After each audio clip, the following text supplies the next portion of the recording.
once again, people who are here in the church, people on Zoom, everybody is a member of this service, wherever they may be, however far they may be, and whether people have a faith or a belief system or none, they're more welcome. They're very welcome. The music that you've heard by Antonio Vivaldi is, of course, relating to autumn. I know Sheila will tell me off because autumn hasn't come yet. It's coming in 2 weeks' time. The weather is a bit autumnal. The temperature is summery, but I'm not trying to bring it in early. It's just a matter of preparing ourselves for the autumn season. And I think Vivaldi, being one of the disciples, if you like, of Johann Sebastian Bach, my favorite composer, is a very good way to start this. Also, the title of the service relates to the 5th of this month, 2 days ago, which was World Charity Day. So what is this idea of charity? Let's explore that, of course, in our service. And before that, some opening words. We have crept out of our close and crowded houses into the night and morning, and we see what majestic beauties daily wrap us in their bosom. These enchantments are medicinal. They sober and heal us. These are plain pleasures, kindly and native to us. We come to our own and make friends with matter. We never can part with it. The mind loves its old home as water to our thirst.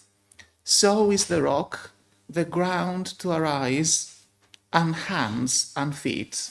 And that was by Ralph Waldo Emerson, 1803, 1882, and I like him a lot as well, from Nature Essays, second series, 1844. And as we know, he was a Unitarian. And now we come to chalice lighting. And after we have it lit, I will read a nice prayer. Hopefully, you will not have any adventures. Yes, it's all unknown, isn't it?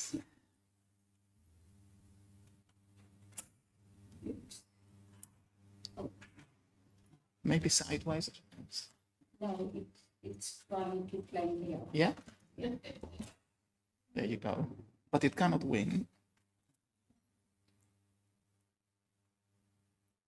Yes.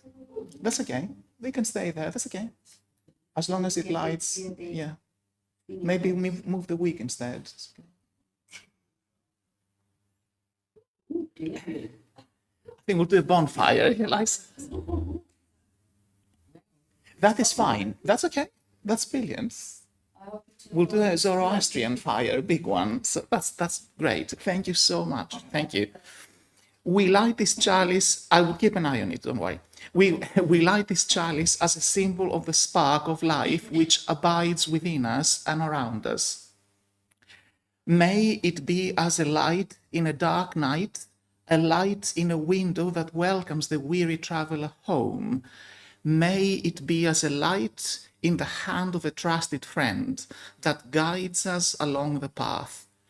May it be as the light in the face of one we love, bright with joy. And now, introductory prayer, before we have our first hymn later on. Keep me, O God, from pettiness. Let me be large in thought, in words, in deed. Let me be done with fault-finding and self-seeking.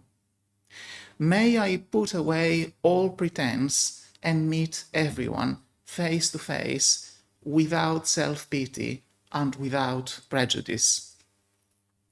May I never be hasty in judgment and always generous. Let me take time for all things.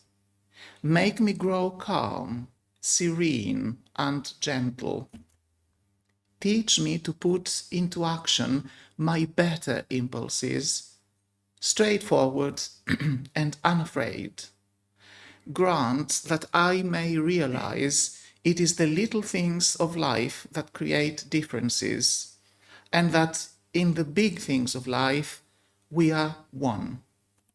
And, O Lord God, let me not forget to be kind. And that takes us to our first hymn, number 62. Just to explain a little bit before we start, there are, in theory, 3 hymns, but the middle one is an affirmation, so we're going to say that later on, so, whereas the first and the third are to be sung. Therefore, if you wish to stand up in body or in spirit, you may. And it's hymn 62, Here We Have Gathered. We know.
Beautifully sung, you may be sat, and we continue.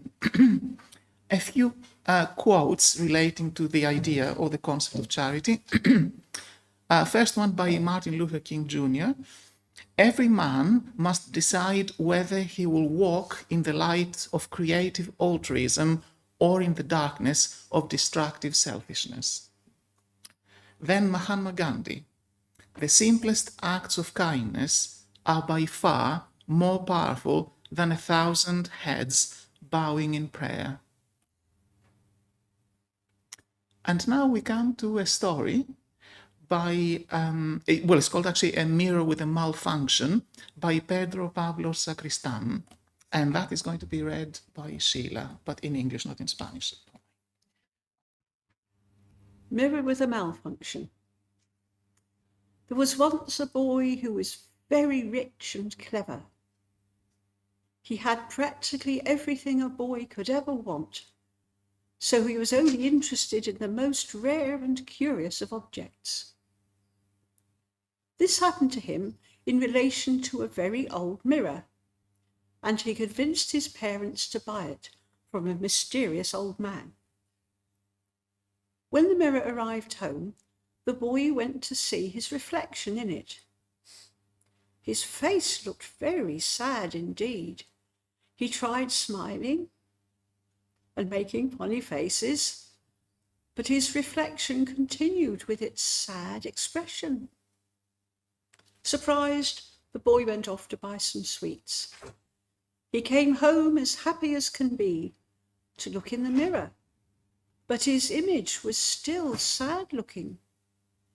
He bought all kinds of toys and old junk, but forever looked sad in that mirror. Fed up, the boy stuck the mirror off in a corner. Crikey, what a terrible mirror! It's the first time I've ever seen a mirror that didn't work properly. That same afternoon, he went into the street to play and to buy a few toys. But on his way to the park, he saw a little boy who was crying his heart out. The boy was crying so much and looked so lonely that the rich boy went over to help him and to see what had happened. The little one told him he had lost his parents. Together, the two boys set off in search of them. As the little boy wouldn't stop crying, our boy spent his money on buying him some sweets to cheer him up. Finally, after much walking, they found his parents, who were out looking for him, very worried. The rich boy said goodbye and walked off towards the park. But seeing the time, he decided to turn round and head for home, without having been able to play, without toys and without money. At home, he went to his room and noticed a shining light in the corner, the same corner he had left the mirror in. Seeing this, he went over to the mirror and realized that the light was coming from his own body, so radiant with happiness had he become. And so he understood the mystery of that mirror, the only mirror which could faithfully reflect the true joy of its owner. He realized it was true. He felt genuinely happy at having helped that little boy. And since then, each morning when he looked in that mirror and failed to see a special shine, he already knew what he had to do to bring it back.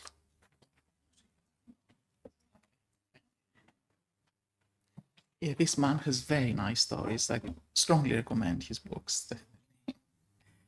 And now we've got a lot of music in the service. Hopefully you like it. So just 2 minutes of music now by Paul Reed. It is his work Mists from a larger piece of work called Victorian Kitchen Garden Suite. 2 minutes of reflection.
And we come now to a series of readings.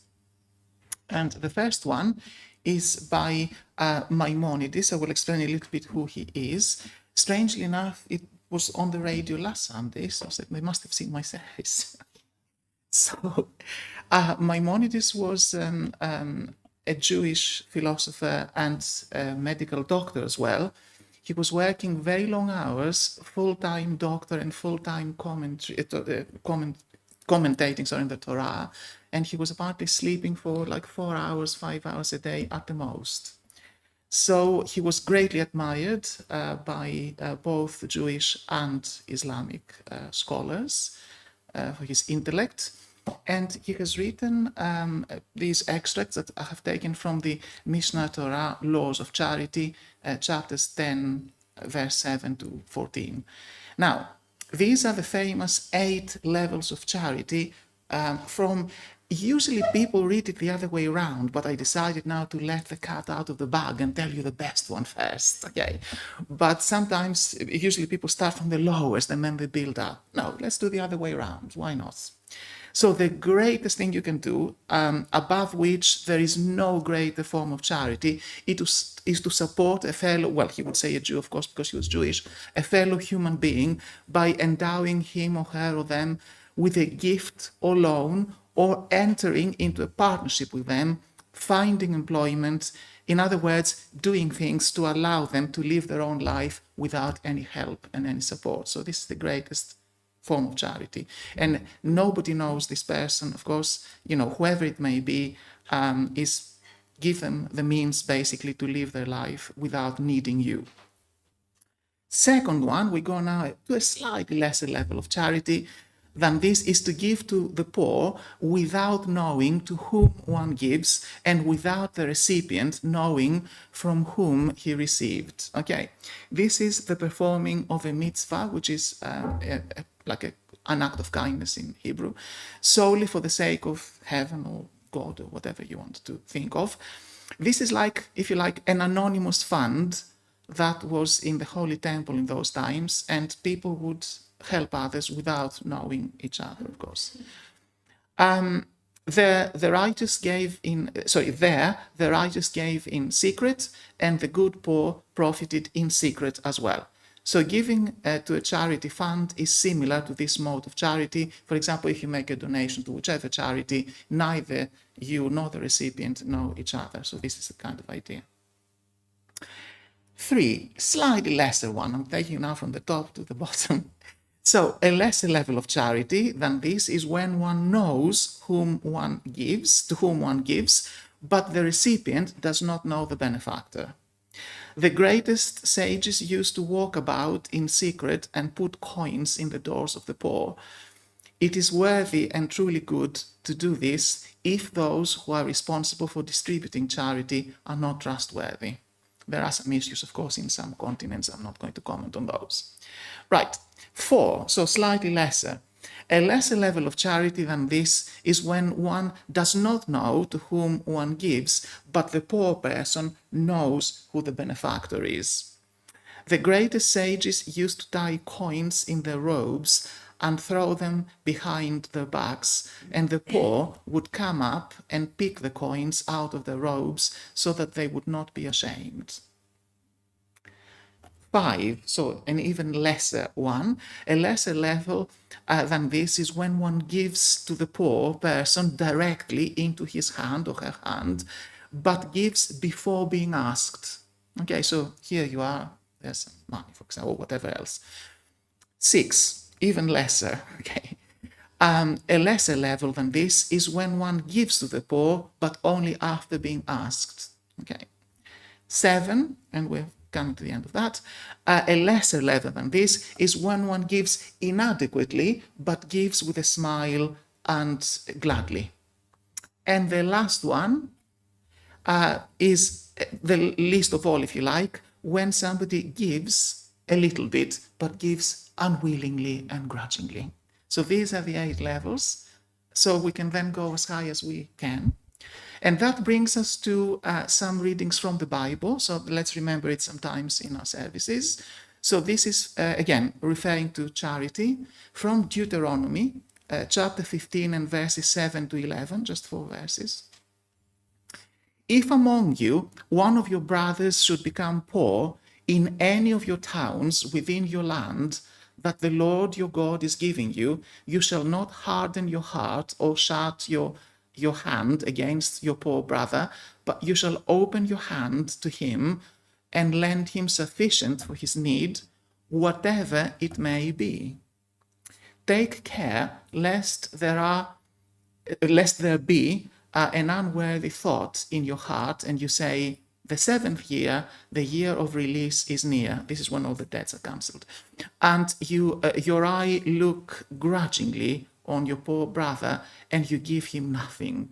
And he cry to the Lord against you, and you will be guilty of sin.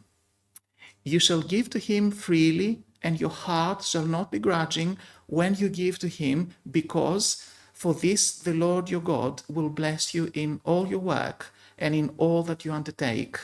For there will never cease to be poor in the land. Therefore I command you, you shall open wide your hand to your brother, to the needy, and to the poor in your land. And then an even shorter one from Matthew, so that's from the Christian Bible, chapter 6, verses 1 to 4. Beware of practicing your righteousness before other people in order to be seen by them, for then you will have no reward from your Father who is in heaven. Thus, when you give to the needy, sound no trumpet before you, as the hypocrites do in the synagogues and in the streets, that they may be praised by others. Truly I say to you, they have received their reward.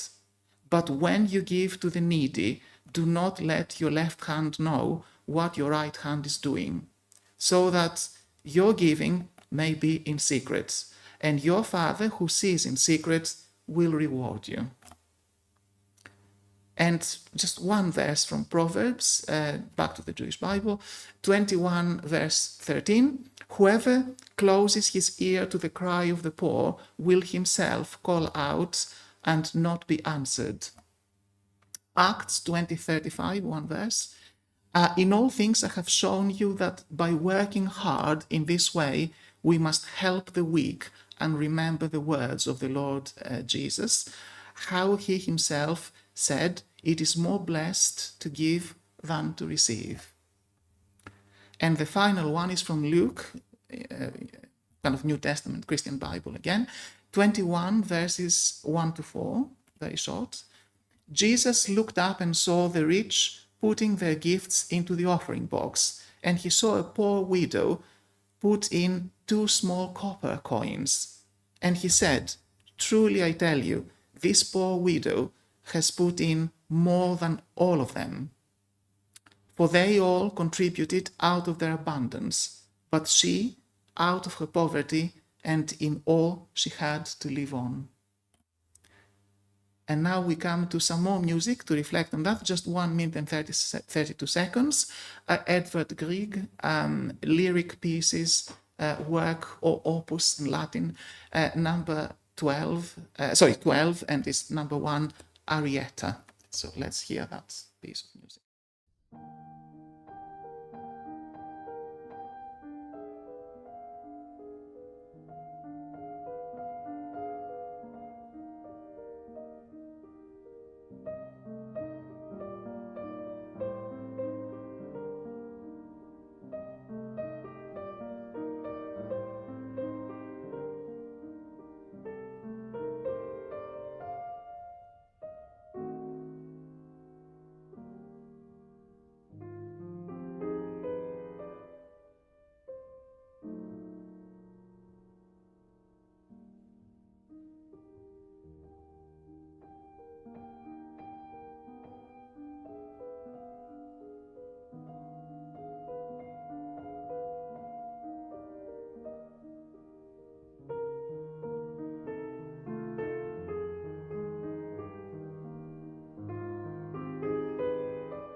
And we come now to reflect a little bit deeper into the essence of charity.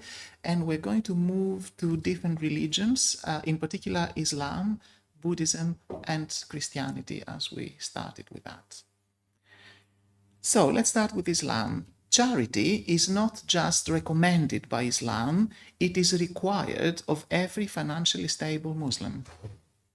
Giving charity to those who deserve it is part of Muslim character and one of the 5 pillars of Islamic practice. Zakat, in Arabic, is viewed as compulsory charity. So that's why the title of the service, is it really an attitude? Is it an obligation? What is it? It is an obligation, according to Islam, for those who have received their wealth from God to respond to those members of the community in need. Devoid of sentiments of universal love, some people know only to hoard wealth and to add to it by lending it out on interest. Islam's teachings are the very antithesis of this attitude. Islam encourages the sharing of wealth with others and helps people to stand on their own and become productive members of the society. In Arabic, it is known as zakat, as we said, which literally means purification. Okay. Because zakat is considered to purify one's heart of greed. So that's why it is kind of an obligation. Excuse me. Love of wealth is natural, and it takes firm belief in God for a person to part with some of his or her wealth. Zakat must be paid on different categories of property: gold, silver, money, livestock, agricultural produce, and business commodities, of course, whatever people have. It is payable each year after 1 year's possession.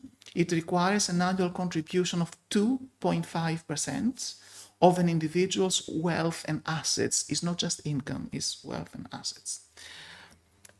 Like prayer, which is both an individual and communal responsibility, zakat, charity, expresses a Muslim's worship of and thanksgiving to God by supporting those in need. In Islam, the true owner of things is not man but God. Acquisition of wealth for its own sake, or so that it may increase a man's worth, is condemned. Mere acquisition of wealth counts for nothing in the sight of God, from an Islamic perspective, of course. It does not give man any merit in this life or in the hereafter. Islam teaches that people should acquire wealth with the intention of spending it on their own needs and on the needs of others. And the Prophet Muhammad, peace be upon him, said, man, said the Prophet, man says that, my wealth, have you not any wealth except that which you give as alms and thus preserve, wear and tatter, eat and use up? So obviously he's telling them off for saying, my wealth is all mine. Okay. The whole concept of wealth is considered in Islam as a gift from God. God, who provided it to the person, made a portion of it for the poor, so the poor have a right over one's wealth. Okay. Zakat reminds Muslims that everything they have belongs to God. People are given their wealth as a trust from God, and zakat is intended to free Muslims from the love of money. The money paid in zakat is not something God needs or receives, of course. God is above any type of dependency. God is, in his boundless mercy, or hers, promises rewards for helping those in need, with one basic condition: that zakat be paid in the name of God, not just, of course, to show off. One should not expect or demand any worldly gains from the beneficiaries, nor aim at making one's names as a philanthropist. The feelings of the beneficiary should not be hurt by making him or her feel inferior or reminding them of the assistance. Money given as zakat can only be used for certain specific things. Islamic law stipulates that alms are to be used to support the poor and the needy, to free slaves and debtors, as specifically mentioned in the Quran, Surah or chapter 9 and verse 60. Zakat, which developed 1400 years ago, functions as a form of social security in a Muslim society. Under the caliphates, the collection and expenditure of zakat was a function of the state. In the contemporary Muslim world, it has been left up to the individual, of course, as we know, except in some countries in which the state fulfills that role to some degree. Most Muslims in the West disperse zakat through Islamic charities, there are quite a few here, mosques, or directly giving to the poor. Excuse me. Money is not collected during religious services or via collection plates or bowls, but some mosques keep a drop box for those who wish it to distribute zakat on their behalf. So the mosque does it then on their behalf. Unlike the zakat, giving other forms of charity in private, even in secret, is considered even better, in order to keep one's intention purely for the divine, however we understand the divine to be. And to finish off with Islam, apart from zakat, the Quran and Hadith, sayings and actions of Prophet Muhammad, also stresses sadaqah, voluntary almsgiving intended for the needy. So that's in addition to the zakat, which is an obligation. There is, an extra kind of extra kindness, if you like, or extra giving.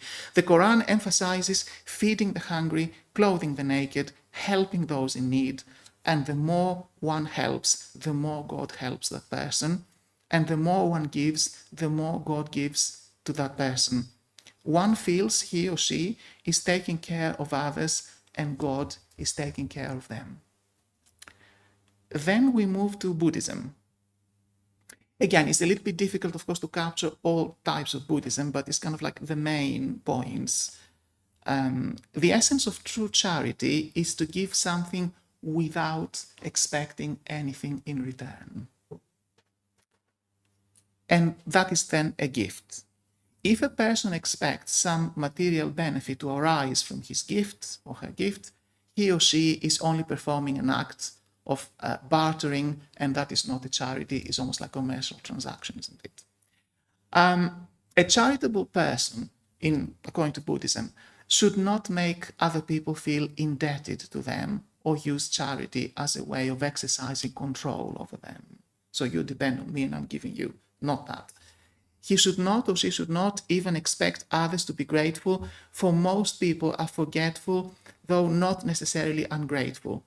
The act of true charity is wholesome, has no strings attached, and leaves both the giver and the recipient free. The meritorious deed of charity is highly praised by every religion, of course, not just Buddhism. Those who have enough to maintain themselves should think of others and extend their generosity, of course, in deserving cases. Among people who practice charity, there are some who give as a means of attracting others into their religion or creed. I'm not going to give examples of that because there are some horrific examples around the world, but we will leave that for another day. Such an act of giving is like bribing, which is performed with the ulterior motive of converting somebody to a religion, cannot really be said to be true charity. It is not. And it happens even with children. So, that is something I personally, deplore. Buddhism views charity as an act to reduce personal greed, which is an unwholesome mental state which hinders spiritual progress. A person who is on their way to spiritual growth must try to reduce their own selfishness and his or her or their strong desire for acquiring more and more and more. They should reduce their strong attachment to possessions, which, if they're not mindful, can enslave them to greed.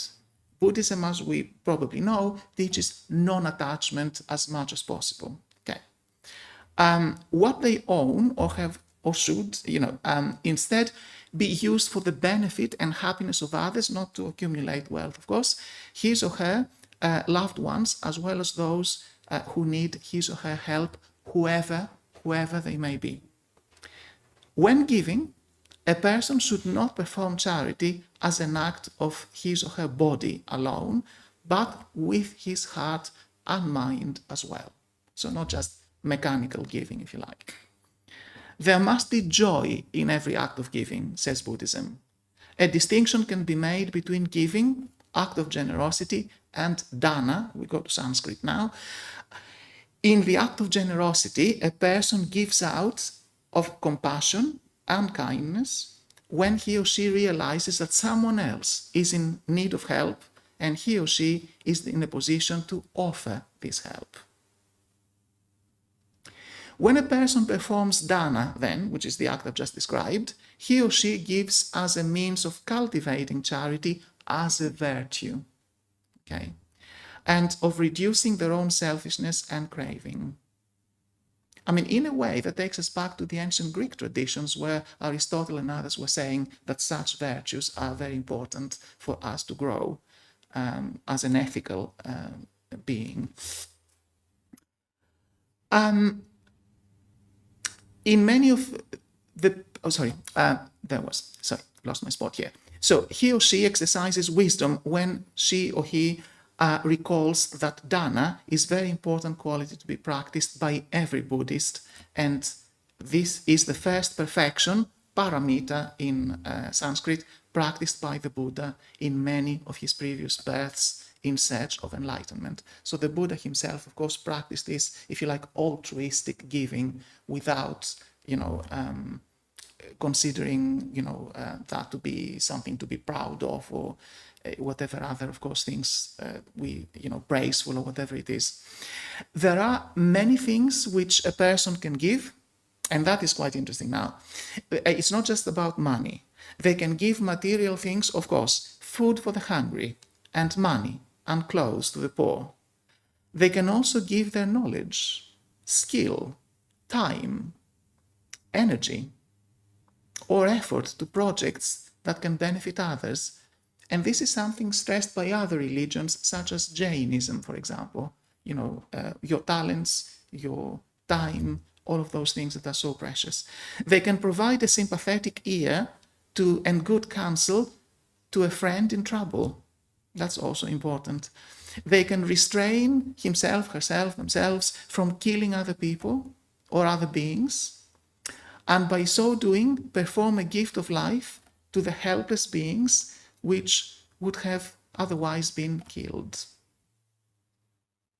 And I do remember here the words of Prophet Muhammad in a hadith, who said, an act of kindness to an animal is at least as important as an act of kindness to a human being, which is very nice to bear in mind. They can also give a part of his body for the sake of others. For example, some people donate kidney or an eye or blood, whatever it may be. Again, not everybody agrees, but this is, of course, something that many people do. Some who seek to practice this virtue or are moved by great compassion or concern for others may also be prepared to sacrifice their own lives. In his previous births, the Bodhisattva had many a time given away parts of his body for the sake of others, says the Buddhist tradition. He had also given up his life so that others might live, so great was his generosity and compassion. But the greatest testimony to the Buddha's great compassion is his priceless gift to humanity, the Dharma, or Dharma, which can liberate all beings from suffering. To the Buddhist, the highest gift of all is the gift of Dharma, of liberation. This gift has great powers to change a life. When a person receives Dharma, teaching, not liberation, that's Nirvana.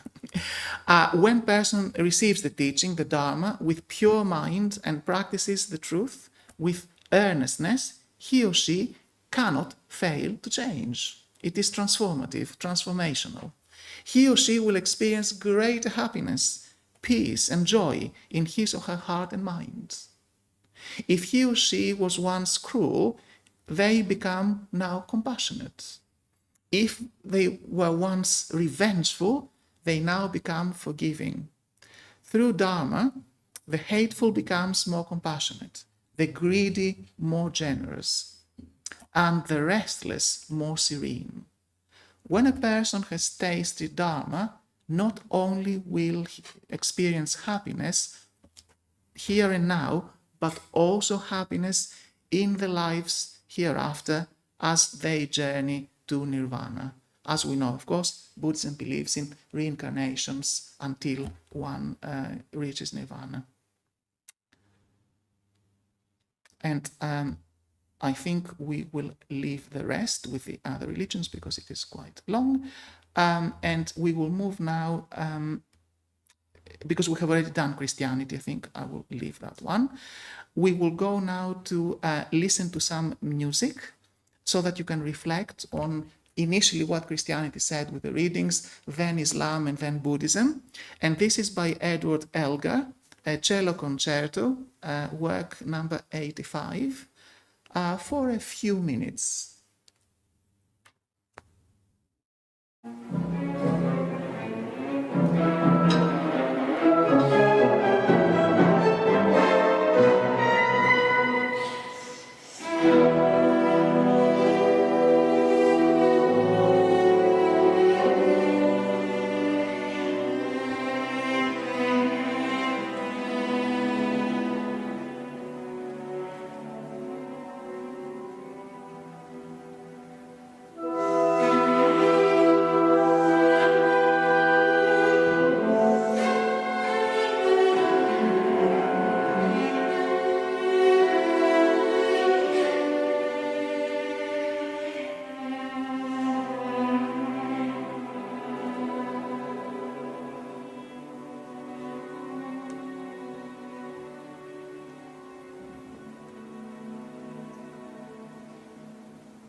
And now you do not need to stand up for number 240. It's an affirmation, but I think you will need a purple book because we're not going to sing it, it's just to read it. I have got a spare one here, which I can give my...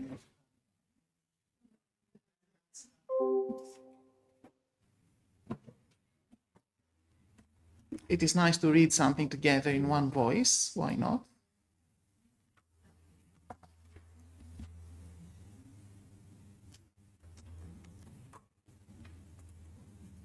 So it's number 240. And when everybody has a book, let's read it together in one voice, all of us. I think we all have a book now or access to one. Okay, I'll wait for some people to put their glasses on. That's fine. Brilliant. So let's begin. All of us together in unison. Look to this day, for it is life, the very life of life. In its brief course lie all the verities and realities of your existence, the bliss of growth, the glory of action, the splendor of beauty. For yesterday is but a dream, and tomorrow is only a vision. But today, well lived, makes every yesterday a dream of happiness, and every tomorrow a vision of hope. Look well, therefore, to this day. And that is from Sanskrit. I find this quite inspirational, so may we do that. Thank you so much for reading so beautifully. And as I usually do, I will read, of course, a prayer for the retiring collection at the end of the service, but now so that we can think about it. This church is sustained by what we're able to bring to it. Our time, as we saw, of course, earlier on in the reflective address, our energy, our talents, anything that we have, our love and our resources, and money included, of course. This morning's collection will be gratefully received to support the work of this congregation immediately after the end of the service, as we do. So now let's go to some poetry. One is anonymous, actually, but it's nice. Charity is like an unsung anthem, is the title.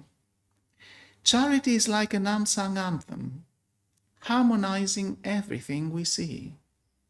A gift can be a work of silent witness, remembrance, reverence, unsought forgiveness, intention, labor, time, philanthropy. The worth is measured only by redemption, yielding nothing but the grace to be. And another one, charity should make the giver sin, says the title. Charity should make the giver sing. Happy is the undertow of sharing. A gift should not be given out of duty. So you see there, not the obligation. A gift should not be given out of duty, remiss in both its pleasure and its beauty, intent on rectitude, bereft of caring. The burdens of the world may be worth bearing, yet gifts should still a certain lightness bring. And a little story, but it's a very short one, maybe a little bit of humor in there. A turn of the screw. There was an industrialist whose production line inexplicably breaks down, costing him millions per day. He finally tracks down an expert who takes out a screwdriver, turns one screw, and then, as the factory cranks back to life, presents a bill of £10,000. Affronted, the factory owner demands an itemized version. The expert is happy to oblige. For turning the screw, £1. For knowing which screw to turn, £9,999. And that's by Oliver Berkman in The Guardian Weekend, 13 August 2011. It's a nice humorous story, but of course it shows something. And we come now to more singing of, it's hymn number 10. For that one, you can obviously stand if you wish to. Be that guide whom love sustains. We have sung this before, but not very frequently. So number 10, stand as you like.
Once again, you may be seated, and thank you so much for that. And now we come to closing words, and there's more music after that. We are blessed with an abundance of good things for which we are truly thankful, as long as we remember them. We are privileged with great freedom and power, for which, in return, we act with responsibility. We are lucky to have shared this time and space together because we're lucky to have each other. May the spirit of this place and these friends go with us into the busy city.